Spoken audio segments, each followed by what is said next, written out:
Alright, starting with number 24 here from 2013. Rope and pulley system of negligible mass shown above supports a block of weight W that is at rest. Tension throughout the rope is uniform. What's the reading on the spring scale? Well, I've got W here, and I've got 1, 2, 3, 4 upward tension forces here. And since the tension is distributed uniformly, each one of those that's balancing this total of the weight W, they all must be W over 4. Not possible for it to be anything else. So, well, if those are all W over 4, then so are these, which means the tension on the spring scale, you got two of those W over 4s, this one and this one. So W over 4 plus W over 4 is W over 2. And if you're wondering, like, what's supporting the rest of the weight, well, these aren't supporting the weight, these tensions, so there's also these, right? It's just the spring scale is not hooked up to those. So, there you go, W over 2. Here, number 25, a uniform rod of length L is supported by holding end X so that the rod makes an angle of 60 degrees with the horizontal floor. There's no friction between the rod and the floor when the support at X is removed. The rod falls under the influence of gravity. Which of the following best describes the movement of the end Y as the rod falls? Well, if there's no friction forces, there's no sideways forces, which means the center of mass, that's the thing that behaves like we would think. That's going to fall straight down like this. So it's going to go from being here to being here. So Y, the end of it, is going to move from here to here. And the question is just, I guess, how far does it move? Well, this is a 30, 60, 90 triangle. This is the short side. And if this is L over 2 right here, this short side is L over 4. It's half of that. And it's going to move over so that if this is the center of the rod, it's going to move to L over 2. So it moves from L over 4 to L over 2 from here. So that means it moves from L over 4, it moves this far to the right.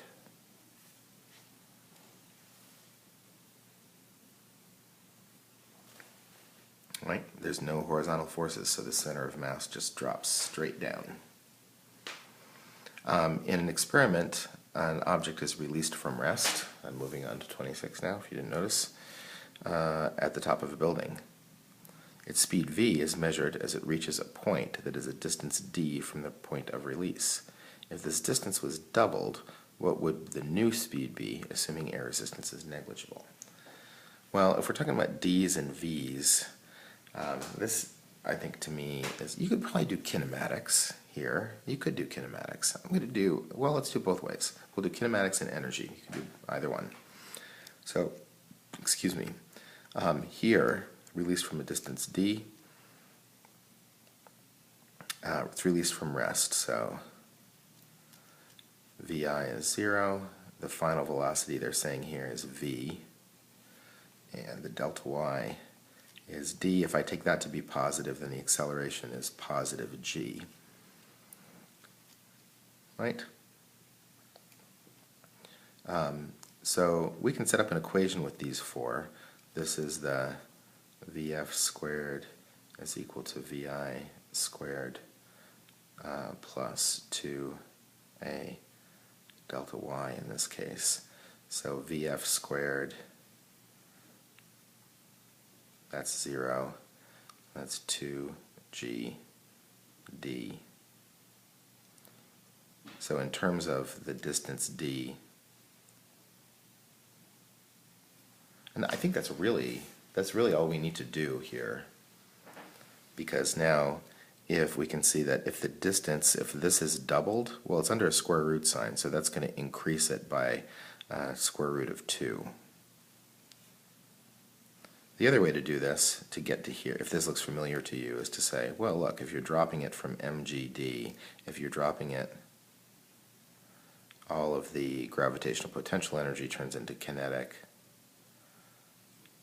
M's cancel out, V squared is equal to 2GD.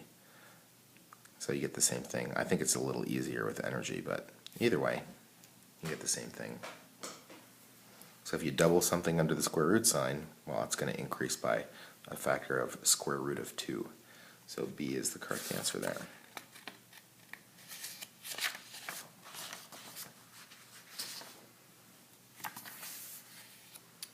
Number 27.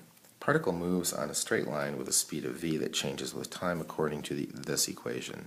That should immediately remind you, I hope, this e to the negative blah, that this is like an air resistance kind of situation, where v sub 0 and beta are constants.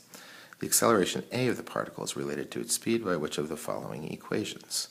Well, got velocity here, and interested in acceleration, so let's take the derivative of that. Derivative of velocity is acceleration. And so this is a constant, v sub 0. The derivative of e to the whatever is e to the whatever times the derivative of what's inside, which is minus b.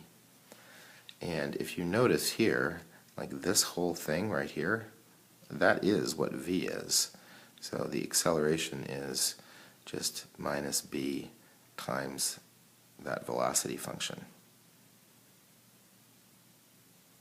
And this also, so this is, well, force equals mass times acceleration, so that means that if you multiply both sides of this by m, you'd get force is equal to negative bm v. And that's that situation. That's what the air resistance problem starts like, where the force is directly proportional to the velocity, or sometimes v squared. So A is the correct answer there.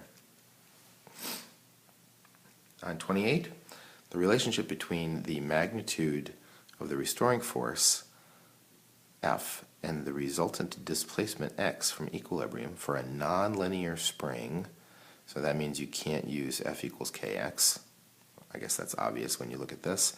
You also cannot use the potential energy is not 1/2 kx squared because it's a nonlinear spring, is given by this equation. What's the potential energy? So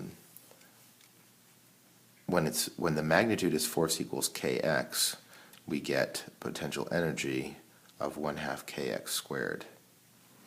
And notice that if you're wondering where's the negative, they're talking about magnitudes here. This would be a negative here, and this also would have to be negative. They're just talking magnitudes here. So to get from here to here, I'm just taking an antiderivative and ditching the negative sign. So let's see, the antiderivative of this would be that. So that looks like 1/3 kx cubed. That would be E. I mean, if you look at this and scan the answers, it really is like screaming out a little bit of calculus there. So if you pick up on things like that, try to be open to suggestion. Number 29. Period t of a pendulum of length L is measured to determine g at the surface of the Earth. The equation used is this. That's on your formula sheet. The mass of the pendulum bob is 10 kilograms, and the length of the pendulum is 1 meter. Which of the following would contribute most to the expected error in the result? So a 10% uncertainty in the measurement of the mass. Well, notice that mass is not part of this, so that does not matter. Approximating the value of pi as 3.14. I mean, it's not exactly that, but you're not losing much. So, I mean, this is possible, but I don't think that that's going to be the biggest source of error. Let's see what our other choices are. Variation in the value of g as the pendulum bob moves along its arc. So it is going to go up and down slightly, and the value of g does change very slightly as you change altitudes, but oh boy, is it slight. So it's not this. using the average period of 10 timed oscillations instead of the period of 1 timed oscillations. That would actually make it better. That would improve the accuracy if you timed 10 instead of just 1. Starting the pendulum swinging by releasing it from a horizontal position. Well, this works if that is contingent on the small angle approximation. If you think about where these period equations come from for this one and for a physical pendulum, we needed the small angle approximation there. So if you release it from horizontal, you're releasing it from 90 degrees, small angle approximation does not hold. So that is going to cause a lot of error, way more than that very small rounding that we did there. So 29 is E. If a person goes to the bottom of a deep mine shaft on a planet of uniform density, which of the following is true? Person's weight is exactly the same as at the surface. Well, remember that gravitation inside the Earth, so if you're down here now at the bottom of this well, then it's like the gravitational force on you, and therefore your weight, it's like you're standing on a smaller planet here. So this is not true. Their weight is not exactly the same. Their weight is greater than, no, it's less. Person's weight is less than, that's true. Person's weight may increase or decrease depending on the density of the planet. Well, as long as it's a uniform density, then it's going to decrease. The gravitational force on the person changes in direction, but not magnitude. No, the direction is still, they're still here, so it's still straight down, right? So C is the correct answer there. They weigh less. If you're at the very center and it's uniform density, then you are weightless.